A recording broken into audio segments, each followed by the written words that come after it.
Toplantımıza hoş geldiniz. Ben Ulaş. Dünya Sosyalist Web sitesi yazarıyım. Sosyalistleştik grubunda ve Güvenli Eğitim için Taban Komitesi'nde yer alıyorum. Öncelikle teknik bir aksaklıktan dolayı yayınımız geç başladığı için tüm dinleyicilerden özür dilemek istiyorum. Bugün toplantımızı uluslararası katılımcılarla gerçekleştiriyoruz. ABD'den Evan Blake, Birleşik Krallık'tan Tanya Kent ve Almanya'dan Gregor Link bizimle beraberler. Hepsine hoş geldiniz diyorum. Welcome comrades. Bizler geçtiğimiz ay okulların yeniden welcome. Geçtiğimiz ay okulların yeniden yüz yüze eğitime açılmasına karşı toplantıda paylaşacağımız talep ve perspektiflerimize katılan eğitim emekçileri, veliler ve öğrenciler ile Güvenli Eğitim için Taban Komitesi'ni kurduk.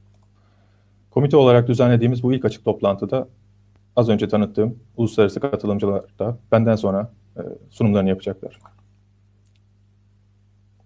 Konuşmama başlamadan önce toplantı sırasında soru ve yorumlarınızı canlı sohbet bölümünden iletebileceğinizi, ekranda göreceğiniz Twitter hesabımızdan veya mail adresimizden Taban komitemiz bile iletişime geçebileceğinizi belirtmek istiyorum. Gördüğünüz gibi toplantımız uluslararası bir karaktere sahip. Bu aslında karşı karşıya olduğumuz pandemi sorunun ve bu sorunun çözümünün küresel olmasının bilinçli siyasi ifadesini yansıtıyor. Pandemi sonrasında Amerika Birleşik Devletleri, Birleşik Krallık, Almanya, Sri Lanka, Avustralya, Kanada ve Türkiye'de Dünya Sosyalist Web sitesinin ve 4. Enternasyonel Uluslararası Komitesi'nin öncülüğünde kurulan bu komiteler, günümüzün en acil ve yaşamsal talebini dile getiriyorlar. Pandemi kontrol altına alınana kadar okullar ve Hayati olmayan işyerleri kapatılsın. Uzaktan eğitime geçilsin. Bu önlemlerden etkilenen tüm işçilere, tüm emekçilere ve küçük iş yeri sahiplerine tam gelir desteği sağlansın. Dünya çapında bir aşı seferberliği ile birlikte yaygın test, temas takibi, karantina gibi diğer sosyal mesafe önlemleri uygulansın. Bilimsel ve tek geçerli çözüm budur. Ve bu çözümün önündeki engel toplumun ihtiyaçlarına değil ama özel mülkiyet ve kâra dayanan küresel kapitalist sistemdir. Bu yüzden pandemiyle ve kapitalizmle mücadele birbirinden ayrılamaz diyoruz. Ve bu mücadele doğası gereği küresel olmak zorundadır diyoruz. Dünya çapında okulların yüz yüze eğitime ve sınavlara açılması ve buna karşı verilen mücadele, egemen sınıfların ölüm politikasına karşı halk sağlığını savunma mücadelesinde kritik bir yer tutuyor. Çünkü okullar birçok bilimsel çalışmada artık inkar edilemez biçimde kanıtlandığı üzere COVID-19 hastalığının yayılmasının en önde gelen merkezlerini oluşturuyor. Bildiğiniz gibi üniversite öncesi eğitimde yaklaşık 18 milyon öğrencinin ve 1 milyondan fazla eğitim emekçisinin bulunduğu Türkiye'de okullar 15 Şubat'tan itibaren kademeli olarak açılmaya başladı ve bu ayın başında 1 Mart'tan sonra da bu adım genişletildi.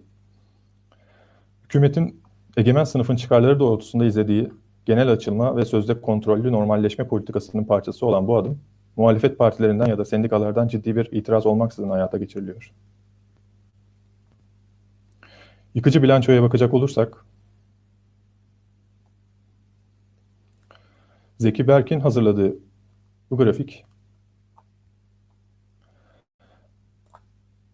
birazdan ele alacağım üzere, Türkiye'deki resmi ölüm sayılarının ne kadar güvenilmez olduğunu göz önüne seriyor.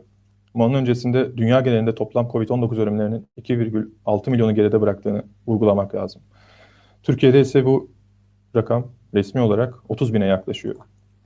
Ama hepinizin bildiği gibi hükümetin uzun süre verileri gizlemesi nedeniyle artık açıklanan resmi rakamlar halk içerisinde çok da güvenilir bulunmuyor.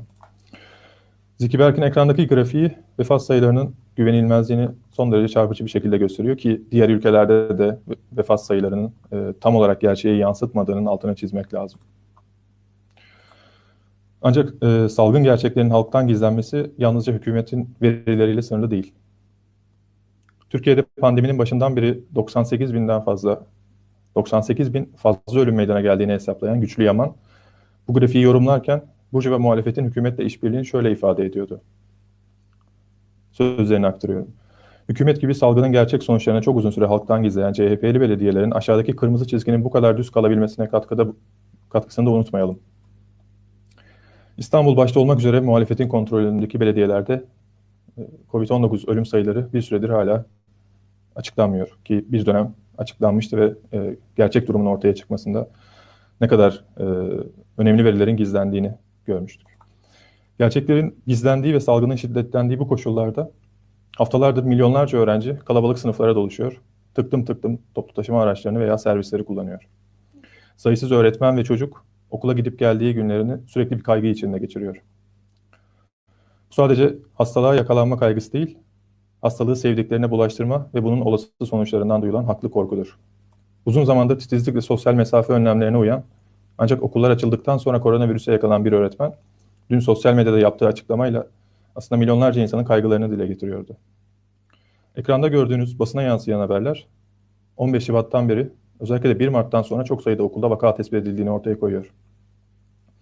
Sosyal medyada öğretmenler okullarda vakaların örtbas edilmeye çalışıldığına dikkat çekiyorlar. Bilimsel kanıtların ezici çoğunluğu diğer kritik sosyal mesafe önlemleriyle birlikte okulları yüz yüze eğitime kapatmanın hastalığın yayılmasında önemli bir azalmaya yol açtığını gösteriyor. Doğrusu okulların açılması çocuklar üzerinde tıbbi bir deney yapılması anlamına geliyor ki bu Dünya Sosyalist web sitesinde birçok yazıyla açıklandı. Dünya çapındaki bilimsel çalışmalara dayanarak. Bir sonraki slaytımızda ABD'nin Illinois bölgesinden dün ABD'deki Chicago Eğitim Emekçileri İş Güvenliği Taban Komitesi'nin yaptığı açıklamada yer verilen bu grafik oldukça çarpıcı ve açıklayıcı. Grafikte açıkça görüldüğü üzere hastalığın yayılmasının en büyük kaynağını okullar oluşturuyor Illinois'de. Dahası grafikte hayati olmayan iş yerlerinin kapatılması talebinin de ne kadar doğru olduğu görülüyor.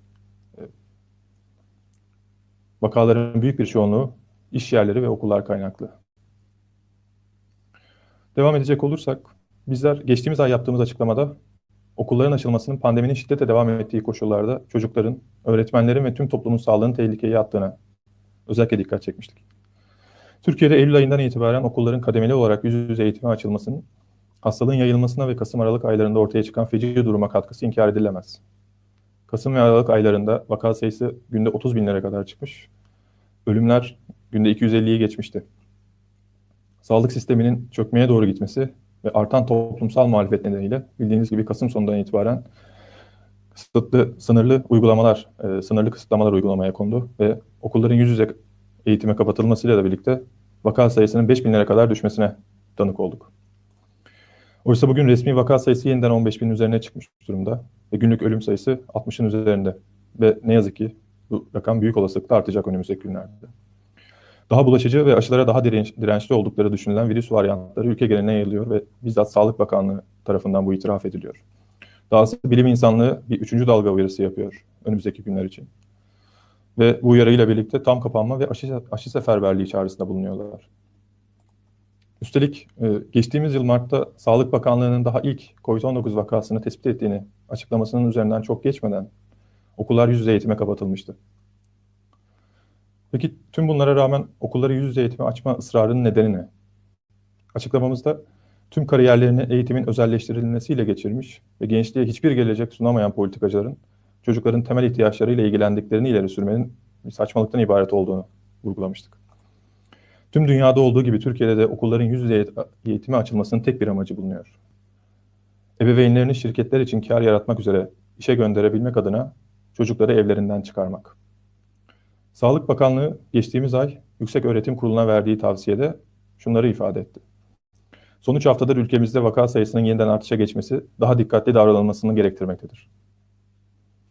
Bunun sonucunda aynı zamanda üniversite öğrencilerinin ezici çoğunluğunun da yüz yüze eğitime karşı çıkmasıyla beraber üniversiteler tıp gibi uygulamalı eğitimler dışında uzaktan devam ediyor. Fakat aynı ülkede, aynı bakanlığın ve hükümetin üniversite öğrencileriyle üniversite öncesi eğitim alan çocuklar için tamamen zıt kararlar alması, okulların küçük çocuklar için bakım evi olarak kullanılma amacını ortaya koyuyor. Güvenli Eğitim için Taban Komitesi olarak egemen sınıfın ve onun siyasi temsilcilerinin kaygısının eğitim olmadığının altını çiziyoruz. Eğer öyle olsaydı, bir yıl içerisinde binlerce yeni okul inşa edilebilir.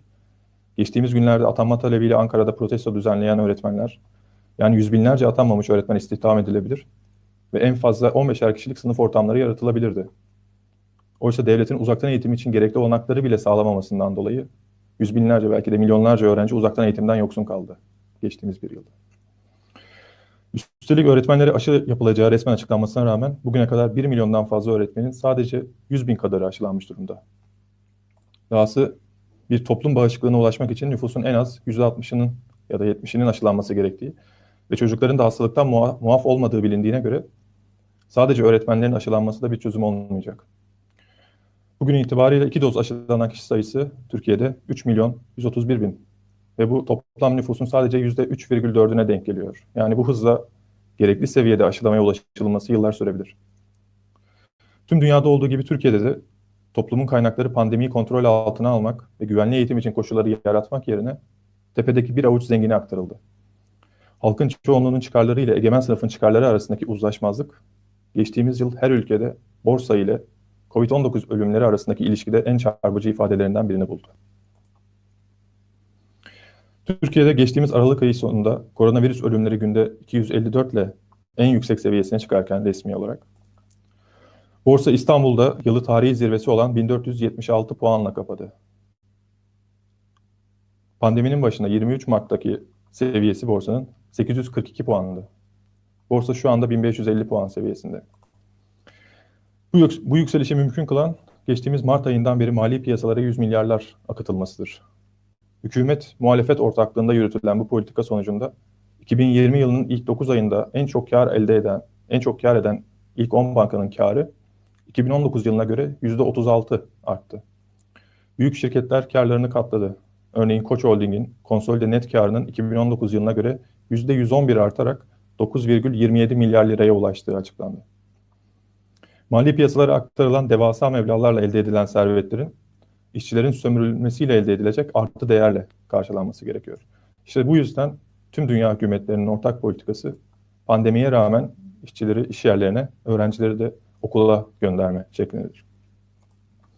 Dahası Diskar'ın Şubat ayındaki raporuna göre 2020 yılında Türkiye'deki toplam ekonomik desteklerin %89'u pandemi desteği adı altında yapılan işletmelere, şirketlere ve bankalara yapıldı. İşçilere yönelik toplam 42 milyar liralık nakit desteği ise işsizlik sigortası fonundan karşılandı. Gerçekte bu sosyal yardımlar bile kapitalist sınıfı desteklemektedir. Çünkü şirketler bu dönemde kısa çalışma ya da ücretsiz izin ödeneği dayatmasıyla karşılaşan işçilere maaş ödemediler. Özel okul öğretmenleri bu toplumsal saldırıdan en ağır etkilenen kesimlerden biri oldu.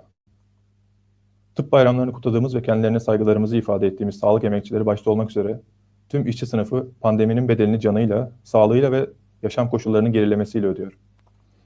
Eklemek gerekir ki DİSK de bu raporu hazırlamış olmasına rağmen işyerlerinin pandemi sırasında açık tutulması konusunda egemen sınıfla ve hükümetle işbirliği yapmıştır. Geçtiğimiz yılın Mart ayı sonunda vaka çıkan fabrikalarda işi durdurma hakkını kullanacağını ilan eden DİSK yönetimi, sayısız fabrikada vaka çıkmasına rağmen bunu yapmadı ve diğer sendika konfederasyonlarıyla beraber işçi sınıfının karşısında olduğunu gösterdi. Bununla birlikte egemen sınıfın politikasına karşı giderek büyüyen bir toplumsal muhalefet var. Geçtiğimiz ay yüz binlerce belki de milyonlarca lise öğrencisi halk sağlığını savunmak üzere çok güçlü bir muhalefet sergilediler.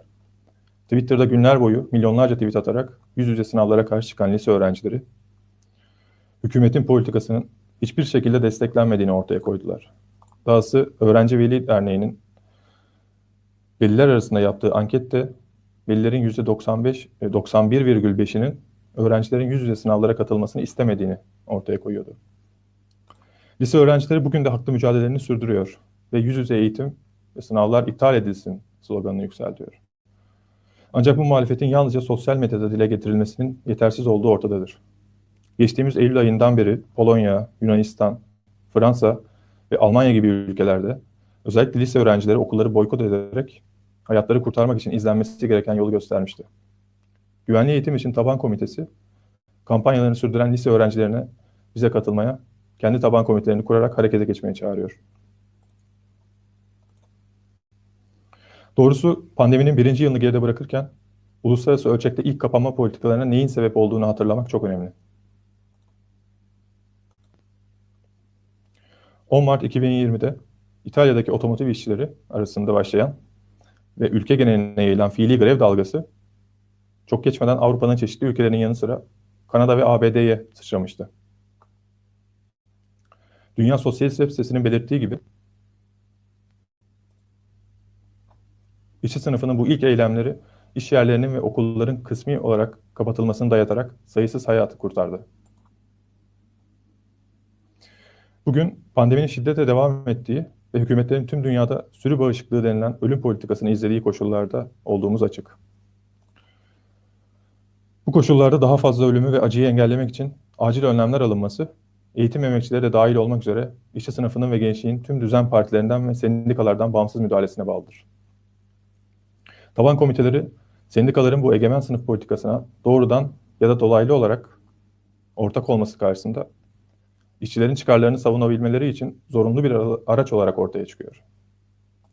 Okulların açılmasını doğrudan destekleyen ya da öğretmenlere çağrıda bulunmak yerine hükümete önerilerde bulunmakla yetinen sendikalar, toplumsal muhalefeti örgütleyip harekete geçirmeyecekler. Taleplerimiz, şirketlerin ve politikacıların neyin karşılanabilir olduğunu iddia ettiklerine değil, çocukların, eğitim emekçilerinin ve tüm işçi sınıfının hayatlarını ve sağlığını korumak için neyin gerekli olduğuna dayanıyor.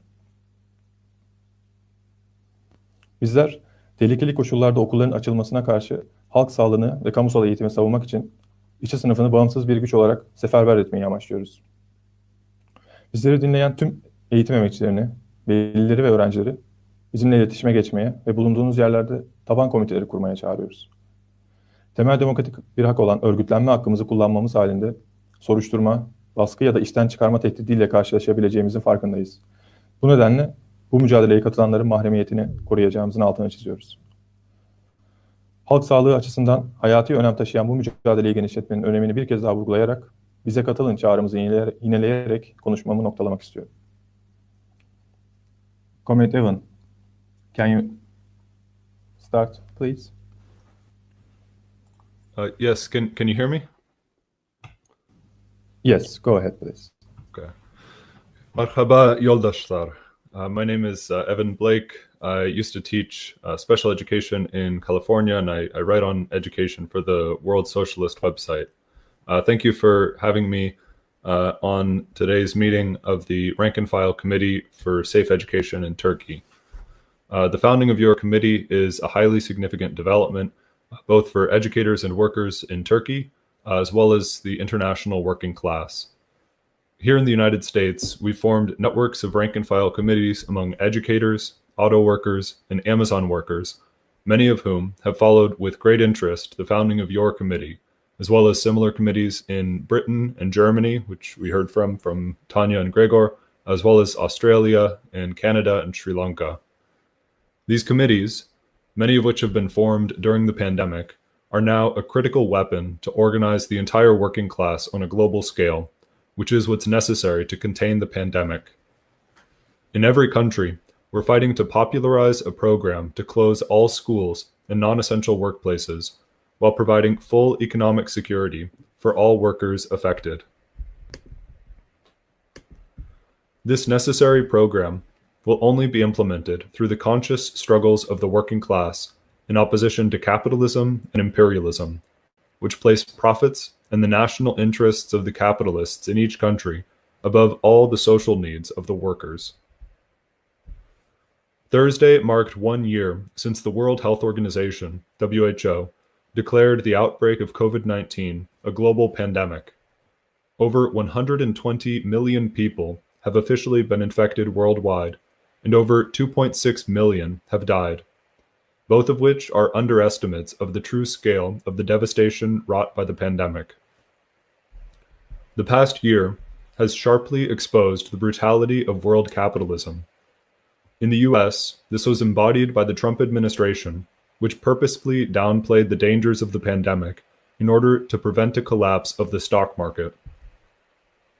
The entire political establishment, both the Republican and Democratic parties, with the support of the corporate media and the trade unions, have implemented the policy of herd immunity based on letting the virus spread uncontrolled throughout the population. The reopening of schools has been a critical component of this campaign. The central purpose of this policy in every country is to have schools serve as daycare facilities in order to compel parents back to work producing profits. Last summer and fall, The fascistic Trump administration and his Republican backers spearheaded a ruthless campaign to prematurely reopen schools. In an email that was leaked in December, one of Trump's advisors to the CDC discussed the impact of school reopenings on children by saying, quote, "We want them all infected," end quote. The majority of educators voted for Biden with hopes that he would implement a more humane policy and not rush to reopen schools. Almost immediately after his election, however, Biden made clear that this would be a central component of his domestic policies. His economic advisor, Brian Deese, bluntly stated the reason for this campaign when he said, quote, "We need to get the schools open so that parents can get back to work," end quote.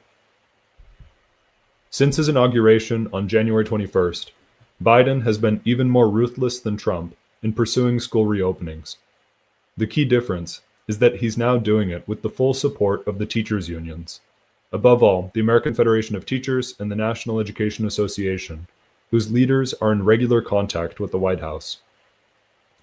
A critical turning point came early last month when the Chicago Teachers Union rammed through a deadly deal to reopen schools in the third largest district in the U.S. This set the precedent for other major Democrat-led cities to negotiate deals to reopen schools, including in Philadelphia, Baltimore, Detroit, Los Angeles, San Diego, Seattle, San Francisco, Memphis, Nashville, Portland, and other cities. Biden has now repeatedly stated that his goal is to reopen the majority of all schools by the end of April, which is an incredibly reckless move to take at this stage of the pandemic. Across the US, as in Turkey and throughout the world, more infectious and lethal variants of COVID-19 are spreading everywhere. The B.1.1.7 variant, first discovered in the UK, is forecast to become the dominant strain in the US in the coming weeks. Recent studies have proven that this variant is far more infectious and lethal than the wild strain, and that children are more likely to catch and transmit this variant, underscoring the criminality of reopening schools. With the development of multiple effective vaccines, it is now scientifically possible to rapidly scale up production and vaccinate the global population. If this were coordinated by the working class and the profit motive were entirely eliminated, this could likely be accomplished by the end of this year. Hundreds of thousands and potentially millions of lives could be saved. Instead, vaccine nationalism dominates, and each country is fighting over access to a limited supply, while the major pharmaceutical companies are producing for profit. With most countries rushing to reopen schools and non-essential businesses, this creates the conditions for the virus to spread globally and mutate to create even more dangerous variants that could make existing vaccines less effective. At the same time, the Biden administration is escalating the foreign interventions of American imperialism. Many of the same war criminals from the Obama administration have now returned to the White House to resume the same aggressive actions against Russia, China, throughout the Middle East, and globally. Late last month, Biden carried out military strikes in Syria, and along with the corporate media, his administration has continued to promote the Wuhan lab conspiracy theories, which seek to blame China for the pandemic. In reality, what's become so clear over the past year is that the American ruling elites are responsible for a social crime of staggering dimensions. These same elites, who wreak havoc around the world, have wreaked havoc in the US. Over 545,000 Americans have now died from COVID-19, far more than any other country. Millions have been thrown into abject poverty, while America's billionaires have amassed over $1.4 trillion over the past year alone.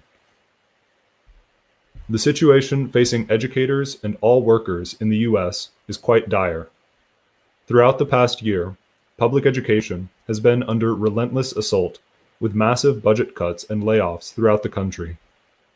Even if the population is vaccinated, nothing will return to normal, and the pandemic has profoundly altered society. It is a world historic tragedy that is shaping mass consciousness and moving workers to the left everywhere. There is an enormous radicalization taking place in the working class in America, the center of world capitalism, Wall Street, and American imperialism. This will inevitably have profound consequences on the world political situation. The objective basis for the development of a powerful movement of the working class on a common program internationally now exists, and this is what we're fighting for.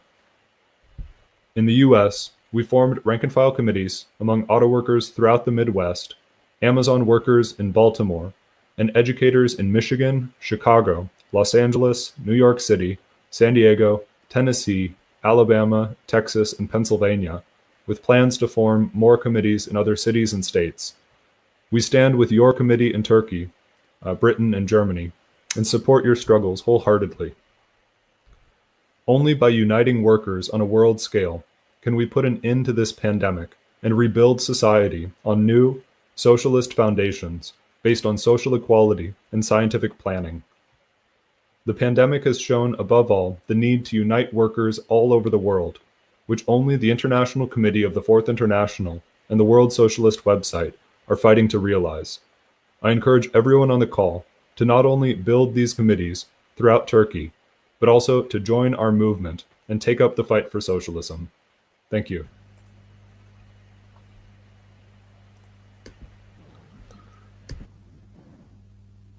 Thank you very much, Gomet Evan. Sıradaki konuşmacımız Birleşik Krallık'tan Tanya Kent. Kendisi özel eğitim öğretmeni ve Birleşik Krallık'taki Sosyalist Eşitlik Partisi'nin üyesi. Aynı zamanda Dünya Sosyalist Web sitesi yazarı. Welcome, Comrade Tanya. Thank you, Ulaş. Herkese merhaba. Bugünkü toplantınıza katılabildiğim için çok mutluyum. Maalesef Türkçem yeterli değil için raporumu İngilizce vereceğim. I'm very pleased to be able to bring greetings from the Educators Rank and File Safety Committee to a meeting of educators in Turkey. The international unity of the working class in a common offensive against a common enemy is what lies at the heart of the perspective for which we fight. On Monday, 10 million children and 2 million educators were forced to return to school as the first stage of the Prime Minister Boris Johnson government's reopening of the economy. And this is in a country which has the 5th highest death rate in the world and one of the highest death rates per capita in the world as well, given the relatively small population. Infection levels are still high and the R rate is just below 1, and hundreds of workers are dying every week. Now, schools had already opened in Scotland and in Wales as well, and across other areas in the UK. And what we've seen in the last few weeks that they've opened, an increase of infection rates. And it will not take long for the impact of this disastrous decision to be felt across England and an increase in deaths there as well. There is very little way in the way of protection. The new safety measures that have been announced, such as wearing face masks and testing, but only in secondary schools, will not protect staff and children and communities in which they live and work.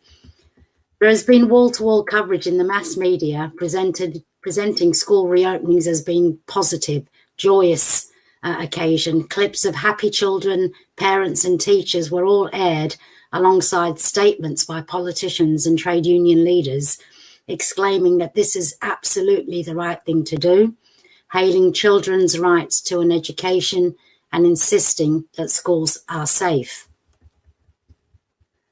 The experience of the past 12 months reveals nothing of the sort. Schools have become the key vector for the transmission of the virus and the single most significant cause of some 80,000 deaths from September to January.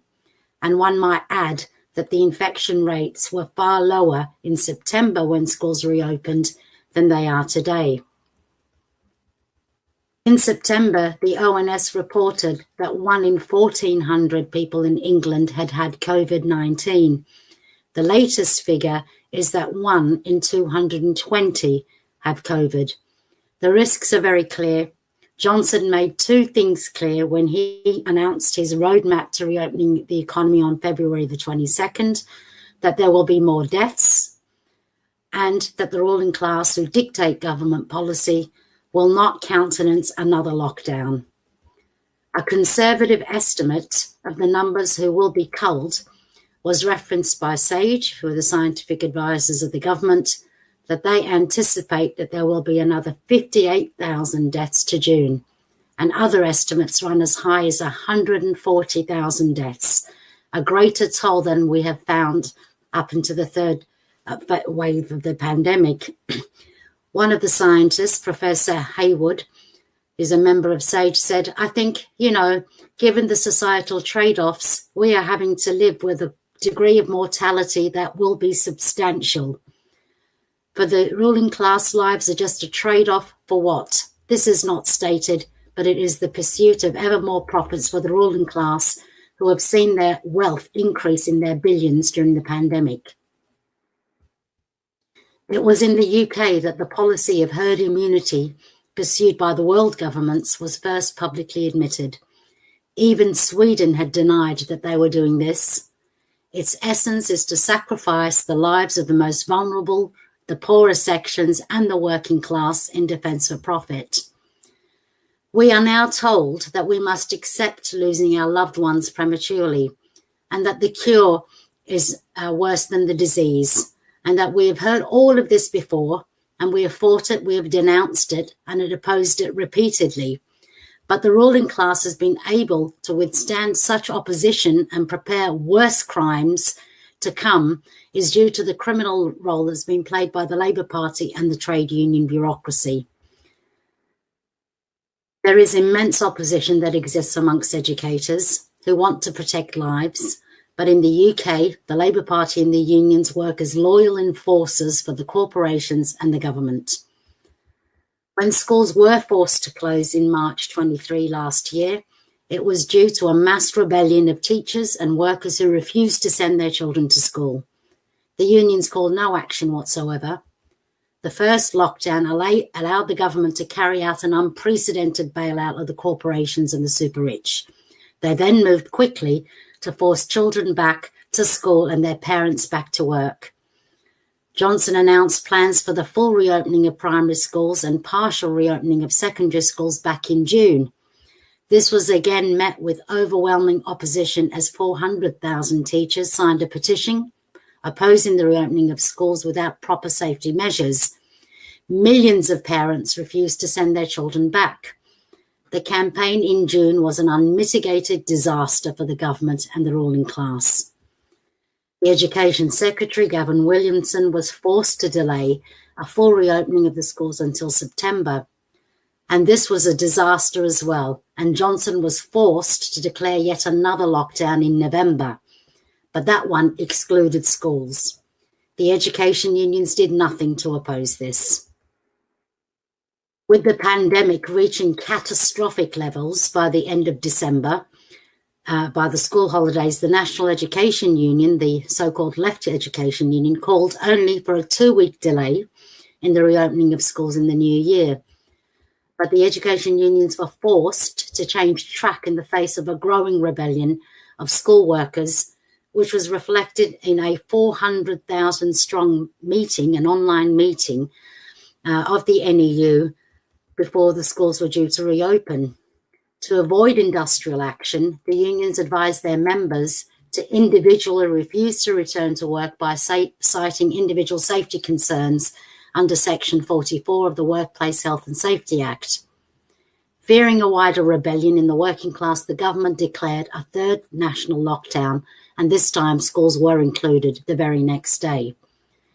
The NEU online meeting was dubbed as the largest trade union meeting ever in history. There was general support for the unions. Educators believed that finally some action was being taken to protect them. But this false notion was soon rapidly dispelled. Another NEU meeting was held on March the 1st to provide advice to members who are being forced to return to work, yet again with no protection. I wrote an article on this on the WSWS. Within just 7 weeks, support for the union was transformed into the most bitter and hostile meeting directed against the union bureaucracy that I had ever witnessed. The contempt and indifference of the union leadership to the dangers and risks that confronted their members was all too clear to the participants, who denounced every statement that they made. Refusing to call strike action, which was demanded by their members, Mary Boothstead, who's the Joint Secretary of the union, explained that its 78 executive committee members met and decided that strike action was not the right way to proceed, and that the situation had changed. There were lower rates of infection, deaths, and hospitalizations. They would monitor the situation and, following the Easter break, perhaps recommended a roster reopening. They also insisted that Section 44 must now not be used without their approval, opposing the basic legal right of their members to a safe workplace. This gave a clear expression of the groundswell of hostility to the collaboration of the unions and the government's reactionary policy. A change is coming. We live in extraordinary times and conditions. Organisations that have had massive members can collapse, and those that are small can increase substantially. But we cannot wait for this development. If the working class does not act, it can also be crushed and defeated. The past year has proven that workers cannot fight their basic interests outside of a struggle against the Labour Party and the unions and their counterparts everywhere. From these common experiences in every country, workers internationally must draw the same conclusion. The building of a new political leadership is a life and death question. The Socialist Equality Party in Britain has fought throughout the pandemic to provide an independent programme for workers based on the formation of rank and file committees independent of the trade unions. We launched the Educators Rank and File Safety Committee in September to unite all of those who opposed the unsafe reopening of schools and provide the necessary leadership to prepare for a national general strike to halt the reopening of schools. We have held meetings and forums on a weekly basis, and our influence on authority is growing.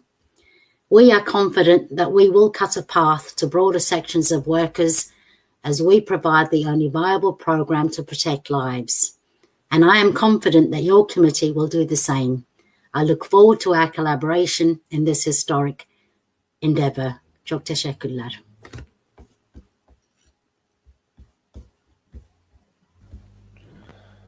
Biz teşekkür ederiz Tanya bu değerli sunumun için. Şimdi sıradaki konuşmacımız Almanya'dan bağlanıyor. Gregor Link, kendisi Almanya'da kurulan Güvenli Eğitim için Eylem Komiteleri ağının bir üyesi. Aynı zamanda yine Almanya'daki Sosyalist Eşitlik Partisi'nin destekçisi ve Dünya Sosyalist web sitesi yazarı. Welcome, Gregor.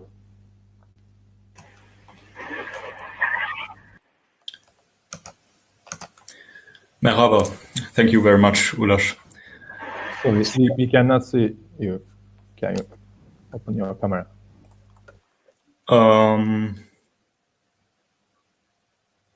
You cannot see me? I'm able to see. I can see Gregor.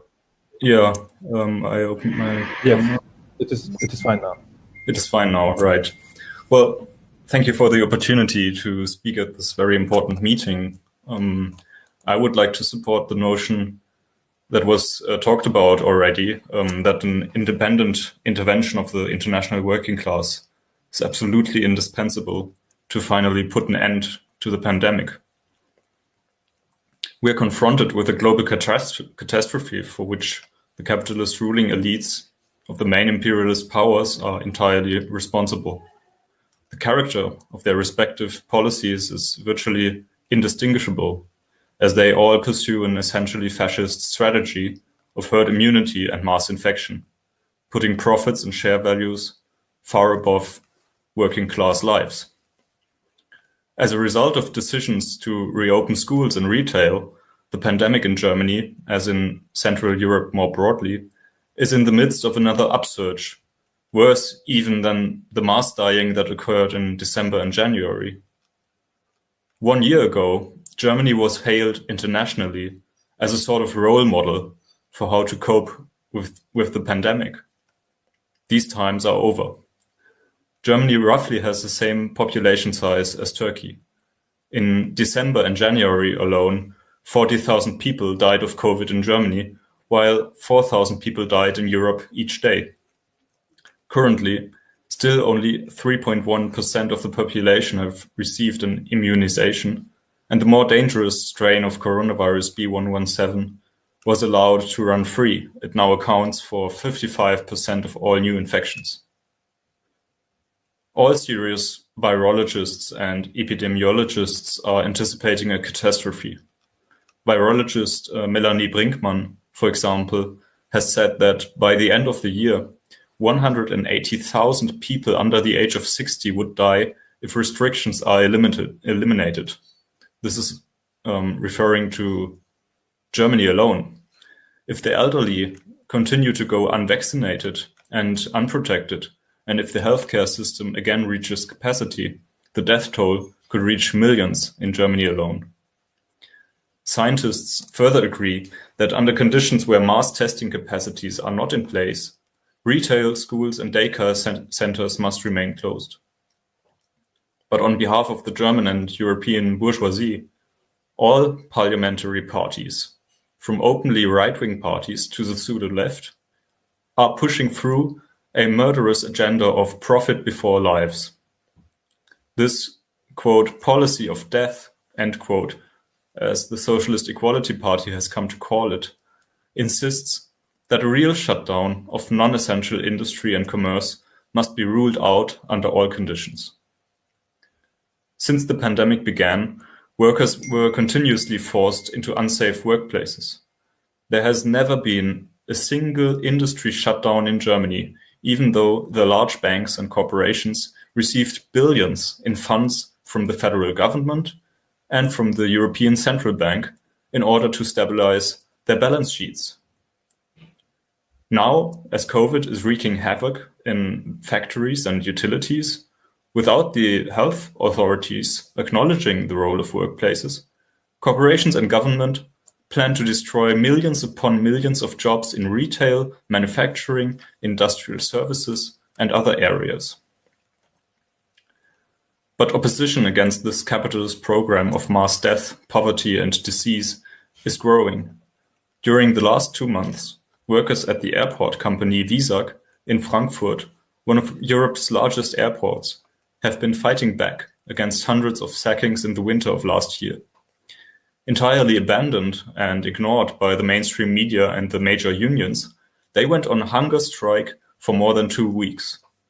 The strike is beginning to develop into a broader movement. Today it's us, tomorrow it's you. This is their slogan. Support among cleaning workers and other airport workers is already growing, and the Socialist Equality Party is fighting to extend the struggle to students, teachers, and other industry and retail workers. The coverage of the World Socialist website is increasingly reaching a mass audience and has attracted declarations from Berlin and UK bus drivers, as well as workers from Turkey who support workers at Visag. Many of the striking Visag workers actually have Turkish backgrounds. The statement written by this committee in support of their fight was read out loud by Visag workers at their last rally. It was met with enormous resonance and circulated widely. In order to organize working class resistance, a network of rank-and-file committees for safe workplaces was formed recently. It published a statement from which I would like to quote the following.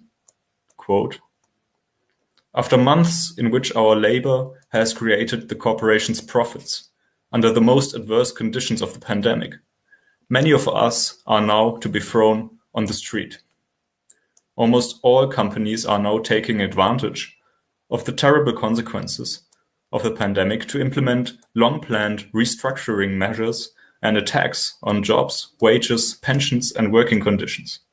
Not a day goes by without new announcements of mass layoffs.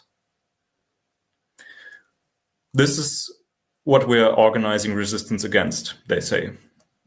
I continue quoting from the statement, "We oppose the trade unions and their works council representatives who function as co-managers and support the rationalization measures, the cutbacks and the dismissals in the name of competitiveness, as they call it.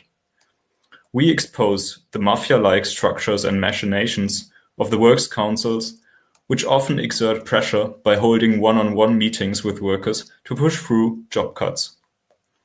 We reject all forms of nationalism and so-called location politics that pit workers in one plant against workers in others in order to divide them.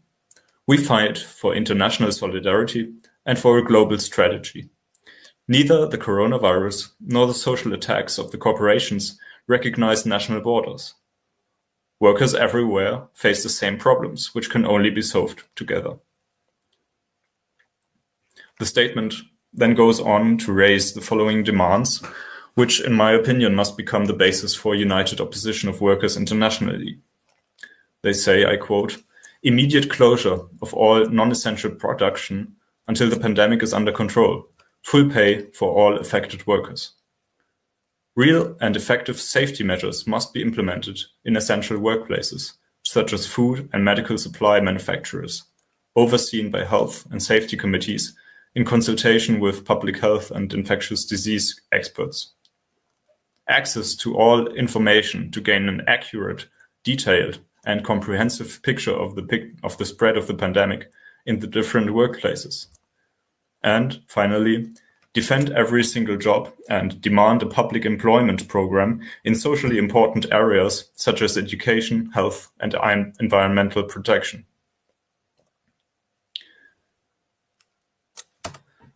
There's also vital opposition among school students who are being put under an immense pressure as the authorities maintain the need for regular examinations and essentially regular study schedules. This was directly supported by the education unions, which have openly put forward the lying claim that face-to-face teaching can be done safely and that working-class children must not be, quote, left behind, end quote. What they mean by this is that working-class children must go to school amidst a deadly pandemic. So in the weeks leading up to the exam period in February, there had been multiple school strikes, especially conducted by working-class youth in Bavaria. These strikes involved dozens of classes and entire years refusing to take part in face-to-face teaching. This forced regional governments to make concessions so that students were allowed to stay at home, citing COVID concerns. Already in winter last year, students in Bremen were able, through independent organization and mass communication on social media, to force the authorities to accept half-sized classes and technical assistance for poor students. The International Youth and Students for Social Equality fights to unite these struggles of students with the opposition of teachers, parents, and the struggles of the international working class in general.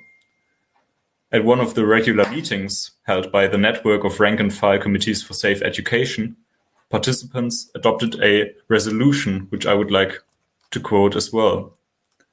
It says, "The pandemic is an international phenomenon and requires an international response. We express our solidarity with school strikes and protests in Greece, Poland, and France, and welcome the creation of rank-and-file safety committees in many cities in the United Kingdom and the United States. These must work closely together and prepare a European-wide school strike." This, of course, extends to the rank-and-file committee formed in Turkey today. Resistance in schools must be linked to workers' struggles for safe workplaces and to defend jobs. It must be part of a broad mobilization for a general strike that places the needs and health of the people against the profit logic of capitalism. This is the movement that we're building up. In closing, I would like to stress that this meeting has shown that educators, students, parents, and workers in general internationally face the same political tasks. One of the most damning and revealing aspects of the role played by the unions and the pseudo-left is that they have deliberately kept workers in the dark about the political situation confronting their class brothers and sisters in other countries. Every effort was made to keep workers separated from each other and subordinating them to the rotten and frankly disgusting politics of their respective national frameworks. This meeting today is an expression of an entirely different kind of politics. We aim to mobilize parents, teachers, and students across all national borders against the horrors of capitalism in its death agony. I encourage everyone listening in today to study the socialist analysis and perspective put forward by the World Socialist website and the Socialist Equality Party and join the fight against capitalism and for a socialist world. And of course, to become an active member of the rank and file Committee for Safe Education in Turkey. Thank you very much.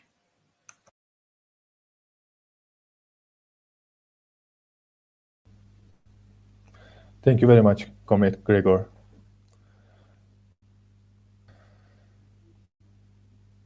Toplantıdaki sunumların ABD'den, Birleşik Krallık'tan ve Almanya'dan taban komiteleri temsilcilerinin yaptıkları sunumlar ve Türkiye üzerine yaptığımız sunum şunu açıkça ortaya koymuş durumda diye düşünüyorum.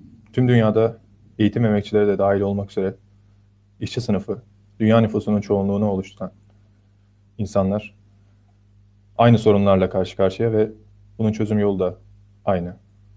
Özellikle pandemiyle beraber kapitalizmin temel çelişkileri hiç olmadığı kadar açığa çıktı ve halk sağlığını ya da kitlelerin hayatını değil ama kapitalistlerin karını ve ulus devletlerin çıkarını savunan bir sistem olduğunu, buna dayanan bir sistem olduğunu kapitalizmin tüm dünya acı bir şekilde gördü ve görmeye devam ediyor. Bugüne kadar 2,6 milyon insan bir yıl içerisinde hayatını kaybetti resmi sayılara göre. Ve aşılar geliştirilmiş olmasına rağmen bu sayının daha da artacağını biliyoruz. Sunumlarda ortaya konduğu gibi bu kaçınılmaz bir durum değil. Asıl olarak egemen sınıfların ve onların siyasi temsilcileri olan hükümetlerin ve diğer partilerin bilinçli politikalarının ürünü. Dolayısıyla bu politikalara karşı dünya çapında dur demesi gereken güç uluslararası işçi sınıfı olarak ortaya çıkıyor. Tüm iş yerlerinin, hayati olmayan tüm iş yerlerinin kapatılması, okulların kapatılması talebi kadar büyük önem taşıyor. Toplantıyı sonlandırırken bugün bizi dinleyen tüm eğitim emekçilerini, velileri ya da öğrencileri bizimle bağlantıya geçmeye, Twitter'daki hesabımız Taban Komiteleri adlı hesabı takip etmeye, e-posta göndererek bizimle iletişime geçmeye çağırıyoruz. Aynı zamanda Dünya Sosyalist web sitesinde yayınladığımız açıklamamızı okuyarak taleplerimizi incelemeye ve bizimle hemfikirseniz tekrar belirtmek gerekirse bizimle iletişime geçmeye çağırıyorum. Bu mücadeleyi ancak hep birlikte büyütebiliriz. Çok teşekkürler.